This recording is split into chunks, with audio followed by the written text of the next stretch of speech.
Ah, welcome back, you beautiful anomalies. The ones who make rooms go silent. The ones who shift the air just by existing. The ones who terrify people without saying a single word. They did something interesting this time, didn't they? Something desperate. Something that tells you exactly how much power you actually carry. They hired someone, paid good money too, brought in a professional, someone who reads energy for a living, someone who's supposed to decode vibes and map out souls like it's a casual Tuesday afternoon. They thought they were being smart, thought they'd finally crack the code, thought they'd get answers about what the hell you actually are. So she showed up, this energy reader, this spiritual detective, this woman who's supposedly seen it all, walked into 1,000 rooms, read 1,000 souls, diagnosed 1,000 spirits without breaking a sweat. She came prepared too, had her crystals, her sage, her protection rituals, probably said a little prayer before she walked in. But here's the thing. Here's the part that's going to make you smile in that dark way only you can understand. She got to the door, stood right there at the threshold, hand on the doorknob, and she froze, completely froze, like someone hit pause on her entire existence. The people who hired her, they're standing there waiting, expecting her to walk in and do her thing, but she's not moving. She's just staring at the door like it's a portal to another dimension. And then she said it. Those words that made everyone in the hallway go pale, made the whole atmosphere drop 10 degrees, made everyone realize they weren't dealing with what they thought they were dealing with. She turned around, looked at them with eyes that had seen something they couldn't comprehend, something that shook her all the way down to her spiritual core. And she whispered, "That's not human energy, that's war energy." Then she walked away, didn't even ask for her payment, didn't explain further, didn't offer solutions or protection rituals or second opinions. She just left, like she'd narrowly escaped something catastrophic. And now they're standing there. These people who thought they could study you, figure you out, maybe even control you. And they're realizing something terrifying. You're not just different. You're not just intense. You're not just misunderstood. You are something they have absolutely no reference point for. Something that makes professional energy readers refuse to enter your space. Do you understand what that means? This woman has probably walked into rooms with murderers, with broken souls, with people carrying decades of trauma, and she's done her job without flinching. But you're different. You're on another frequency entirely. You're operating at a level that doesn't just scare people, it makes them question the very nature of reality. Let's talk about what war energy actually is, because they don't teach you this in their comfortable little spiritual circles. They don't mention this in their meditation apps and wellness podcasts. War energy isn't anger. It's not rage. It's not even violence in the traditional sense. It's something far more primal, far more ancient, far more absolute. War energy is what happens when a soul has been through so much combat, so much betrayal, so much survival mode, that it rewires itself at the molecular level. It becomes something designed purely for victory at any cost. Most people carry peace energy. Even when they're angry, even when they're hurt, they're still fundamentally oriented toward comfort, toward resolution, toward going back to safety. But you don't carry that anymore. That got burned out of you a long time ago. Got stripped away piece by piece until all that remained was pure strategic intensity. War energy means you don't enter rooms looking for friends. You enter scanning for threats, calculating exits, reading power dynamics before anyone else even notices they exist. War energy means your presence doesn't invite, it commands.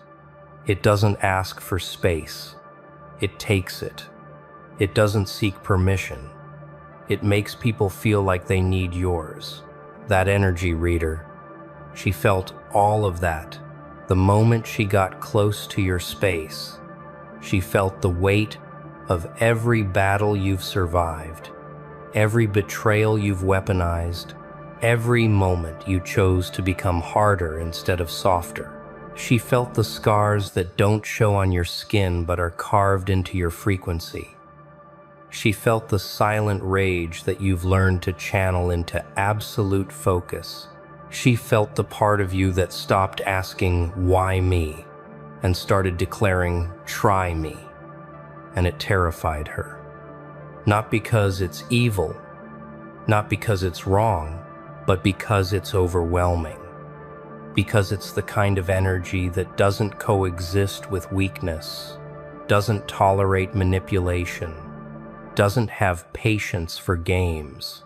War energy is what happens when survival becomes mastery, when defense becomes offense, when the person who was supposed to break becomes the one everyone else breaks against.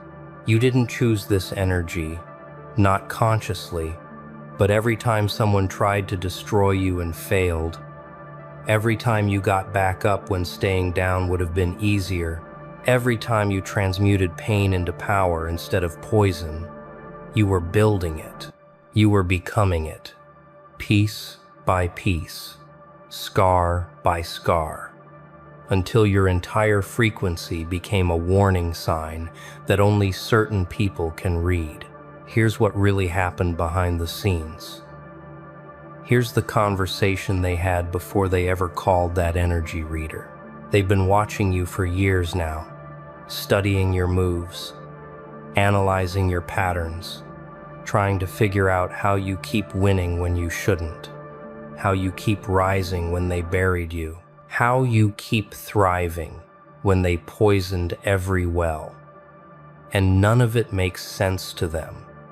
Not logically, not psychologically, not even spiritually, according to their limited understanding of how energy works. So someone suggested it, probably late at night, after another failed attempt to understand you.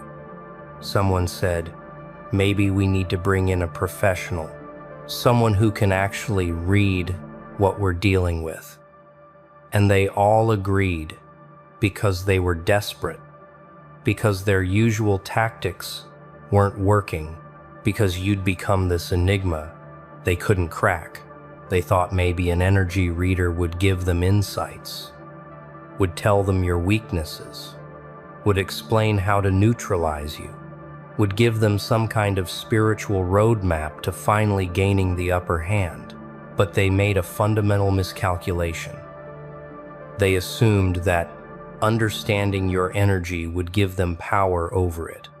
They didn't consider that some energies aren't meant to be understood, aren't meant to be measured, aren't meant to fit into anyone's framework. They didn't consider that maybe, just maybe, you'd evolved past the point where normal spiritual assessment even applies, that you'd transcended their entire system of categorization. The energy reader was supposed to be their secret weapon, their ace in the hole, their way of finally getting ahead of you. But instead, she became their worst confirmation. She confirmed that, yes, you are exactly as dangerous as they feared. Yes, you do operate on a frequency they can't touch. Yes, attempting to engage with you on any level is a risk they're probably not equipped to handle. And now they have a professional opinion backing up what their instincts were already screaming. They have someone with credentials and experience telling them to leave you alone, to stop testing you, to accept that some battles aren't worth fighting. Let's focus on that refusal for a moment, because it's not just dramatic, it's diagnostic. It tells you everything about where you actually stand in the hierarchy of power. This woman, remember, this is her job. This is what she does for a living. She charges good money to walk into uncomfortable, energetic spaces and do her work. She's not afraid of darkness. She's not intimidated by intensity. She's probably encountered every shade of human emotion and spiritual disturbance you can imagine. And yet she refused. Didn't ask for more money, didn't suggest bringing backup, didn't offer to try again later. She flat out refused and walked away. That's not fear. That's recognition. That's someone who knows their limits, acknowledging they just encountered something beyond their scope, something that their training and experience and protection rituals won't adequately prepare them for. She knew that entering your space wouldn't just be uncomfortable, it would be potentially transformative in ways she wasn't ready for. It would expose her to frequencies that might fundamentally alter her own energy field. Because here's what people don't understand about war energy. It's contagious. Not in a negative way, but in an awakening way. When someone with peace energy encounters war energy, one of two things happens. Either they retreat immediately, protecting their comfortable worldview, or they get infected. They start questioning everything. They start feeling the stirrings of their own dormant warrior consciousness. That energy reader knew instinctively that exposing herself to your frequency would change her, would crack open parts of her consciousness that she's probably worked hard to keep dormant, would remind her of her own capacity for absolute intensity. So she chose retreat, chose preservation, chose to maintain her comfortable spiritual practice rather than risk the transformation that proximity to you would inevitably trigger. And that refusal, that tells everyone watching that you're not just strong, you're contagiously strong. You're not just powerful, you're paradigm shifting. Powerful, you're not just intense, you're reality altering intense.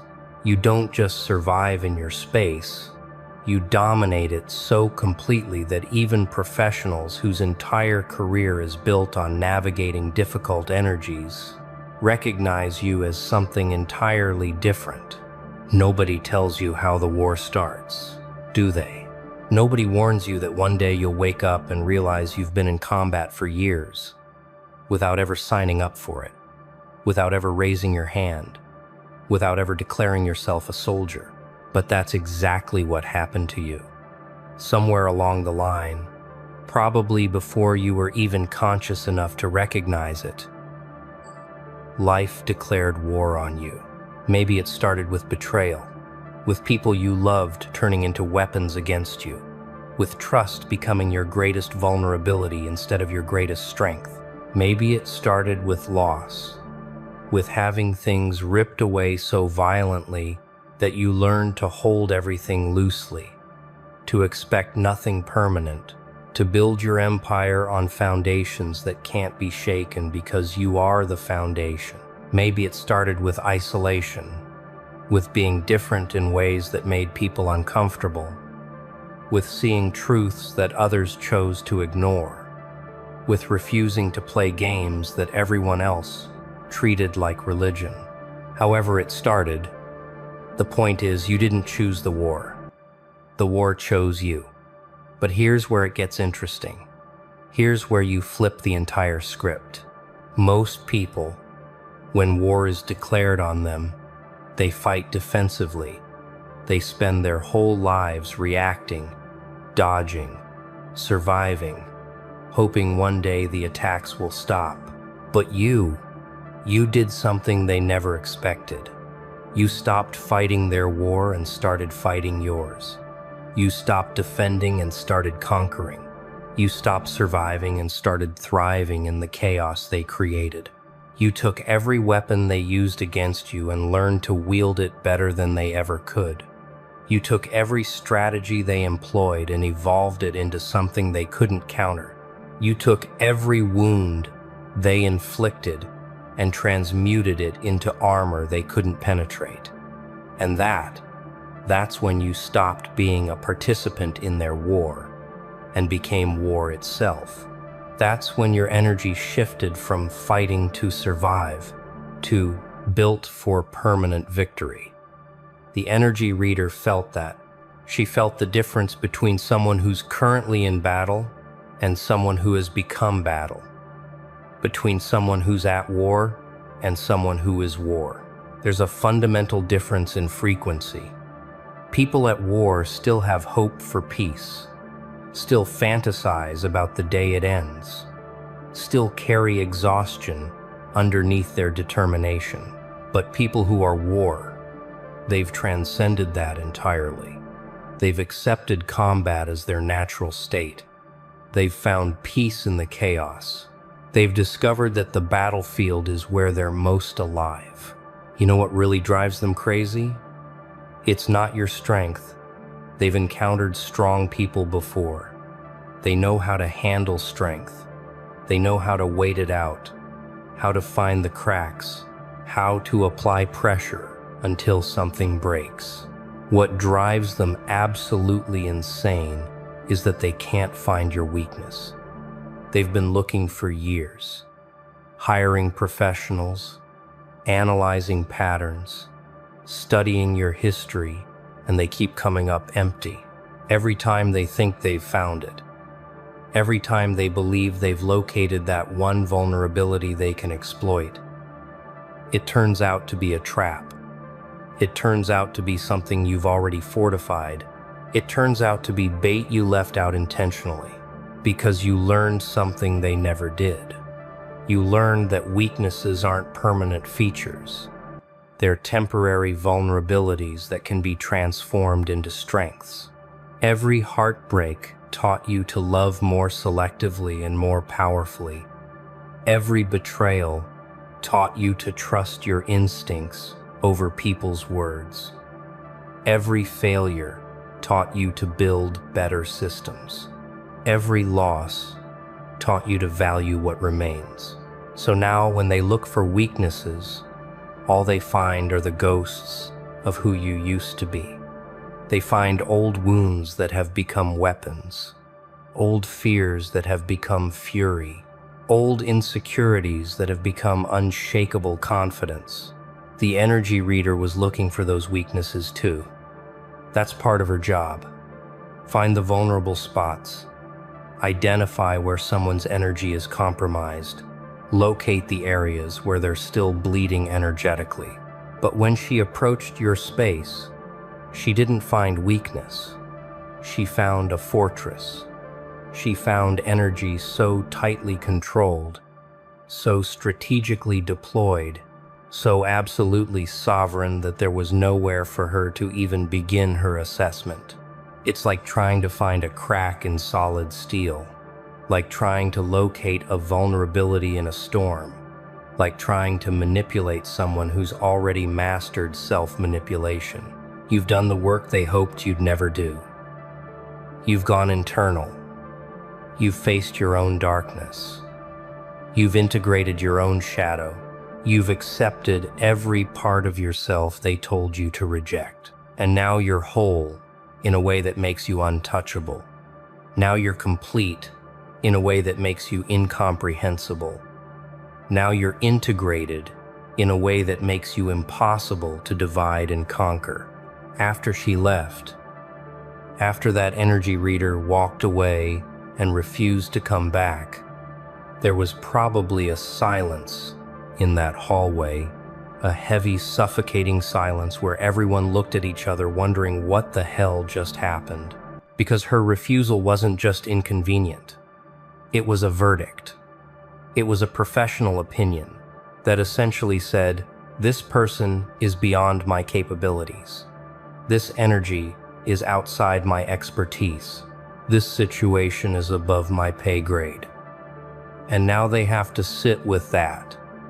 Now they have to accept that they've been trying to understand something that even the experts won't touch. But here's the beautiful irony. The thing that makes this whole situation so perfectly poetic.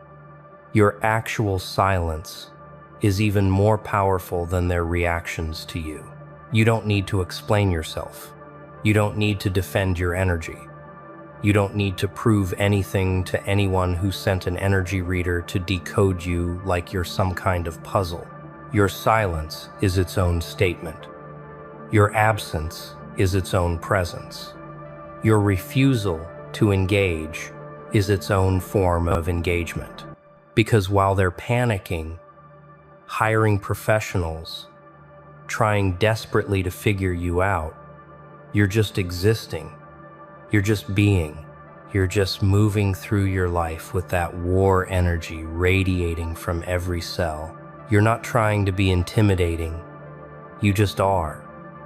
You're not trying to be mysterious. You just are. You're not trying to be powerful. You just are.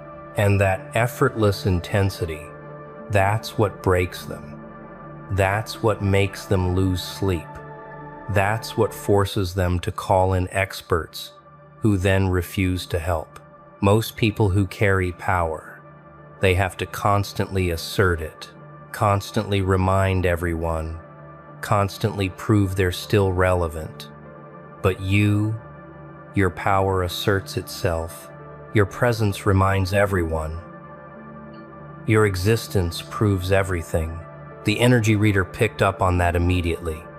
She felt that you're not performing strength, you're embodying it. She felt that you're not pretending to be war energy. You are war energy. She felt that there's no separation between who you are and what you've become.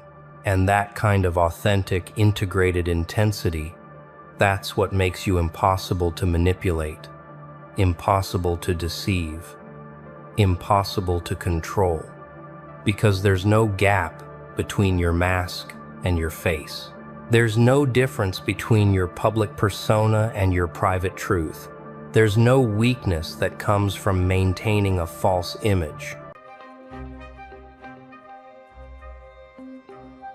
They whispered lies in the shadows. Oh, they thought they were clever, didn't they? Their voices were low, their smirks high. Each word they spoke was a shovel, digging deeper. Every fake smile, every backhanded compliment, another handful of dirt tossed onto your name. And they stood there circling like vultures, smug, confident, waiting for you to break, to crumble, to vanish beneath the weight of their betrayal. They thought they were architects of your downfall, masters of manipulation. They wanted to see you buried, forgotten, gone. But here's the thing about people like them. They're blind. Blind to the fire inside you. Blind to the strength they couldn't touch. They thought they were sealing your fate. But what they didn't realize, you weren't being buried. You were being planted. Picture it. Darkness. The cold embrace of dirt. Silence all around. That's what they left you in. But deep down, in that suffocating void, something stirred. A spark. A flicker. The start of something they couldn't control. Couldn't stop. They thought they were winning. But all they did was give you the perfect stage for the greatest comeback they'll ever witness. So tell me, how does it feel? Knowing they handed you the fuel for your rise. Knowing every shovel of dirt was their mistake. Knowing they gifted you the stage, the spotlight, the moment to rise higher than they could ever dream. They thought it was the end. But you knew better. Nah, you weren't done. You were just beginning. They didn't bury you, they built the foundation for your empire. And now here you are, standing tall. Every lie they told, a stepping stone. Every betrayal, a brick in the road you're paving. Every ounce of dirt they piled on. The very soil that nourished the seed of your power. Now look at them, standing in the shadows of your success, watching, wishing, regretting. Oh, they'll never admit it, but deep down they know. They dug the grave and you turned it into a launch pad. They wrote the eulogy, and you turned it into a war cry. You didn't just survive, you thrived. You didn't just rise, you soared. Let them keep whispering. Let them keep plotting. Let them think they hold power. But you and I, we know the truth. The grave they dug was never for you. It was for their own pride, their own lies. And now, every step you take upward, it's a reminder that they can never touch you again. So, are you going to stay down there buried under their expectations? Or are you going to rise stronger, brighter, unstoppable? The grave was never your ending. It was your beginning. And now it's time to show the world what they never saw coming.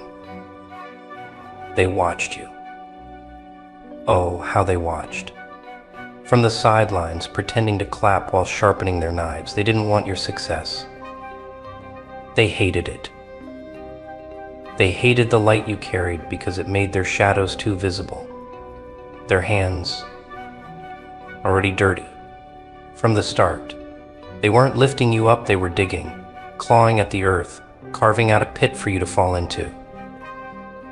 They didn't just speak your name, they poisoned it. Their words weren't harmless whispers, they were daggers, sharp enough to cut through trust. And those smiles, don't let them fool you. They weren't kindness, they were venom. Slow, calculated, designed to paralyze you while they built the perfect grave. A grave lined with jealousy, envy, because your strength had terrified them. They plotted in the dark, schemed behind closed doors. They wanted to see you crumble, to watch your light snuffed out under the weight of their envy and deceit. Every move they made was deliberate. Every step, designed to break you. But here's the irony, they didn't realize the grave they built wasn't for you. No, it was for them, for their pride, their ego, their cowardice. But you didn't flinch, you didn't break. Nah, you were just getting started. You saw through their masks, felt the sting of their daggers, and still you stood, quietly, patiently, letting them think they had won. They underestimated you. Oh, now they underestimated you. They thought their betrayal would crush you, but all it did was light a fire they can't extinguish. Picture it. They're standing there, hands coated in the dirt they tried to throw at you. Faces smug, hearts blackened by their own schemes. But while they were busy plotting your fall, you were growing roots. Deep, unshakable. Their betrayal was the storm that fed your soil. And now you're rising. Stronger, taller, unstoppable. They thought they'd see you fall. But instead, they're watching their own reflection in the pit they dug. And that's the sweetest revenge. Because you didn't just survive their betrayal, you turned it into fuel, into power. And now, every step you take is a reminder of just how far you've left them behind. So let them hate, let them plot, let them live in their shadows while you keep climbing. They thought they buried you, but you were just digging your way to the top. They thought it was over. Oh, they were so sure, tossing that last handful of dirt, sealing what they thought was your fate. They laughed, smirked, celebrated as if they had won some grand victory. The silence from your side, it fed their confidence. That's it, they thought. We've buried them. Game over. But here's what they didn't realize: the world above might have been cold and quiet, but deep below, something unstoppable was stirring. Because while they were toasting to your downfall, you weren't gone. Nah, you were transforming. That darkness they thought would suffocate you, it became your sanctuary, a forge, a place where pressure turned coal into diamonds. Picture it. The weight of their dirt pressing down, the silence wrapping around you like a heavy shroud. They thought they'd buried a corpse, but what they actually did was plant a seed, and seeds, they need darkness to grow. In that suffocating stillness, your spark didn't die, it ignited. Flames started to burn where they expected ashes. They were too busy celebrating to notice, too blinded by their own pride to feel the ground trembling beneath their feet. Their so-called victory, it was a mirage, a joke. Because every ounce of dirt they threw wasn't your end, it was your foundation. You've been there, haven't you? At the bottom, in the dark, feeling the weight of everything trying to crush you. But here's the truth. The depths are where the strongest roots grow. The fire they tried to snuff out was just waiting for the right moment to explode into something they could never control. Sometimes you have to let them think they've won. Let them bask in their illusion of power. Because when you rise, and oh, you will rise, it's not just a comeback. It's a reckoning. And trust me, there's no greater show than the one where the buried take center stage. So they thought you were finished? Nah.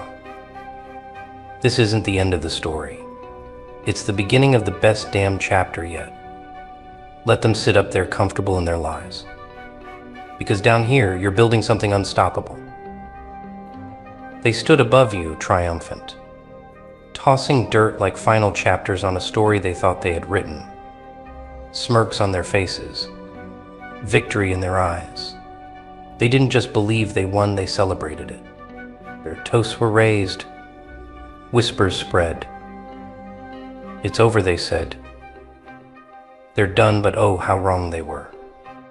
Down there, in the suffocating dark, where they thought hope couldn't reach, something stirred.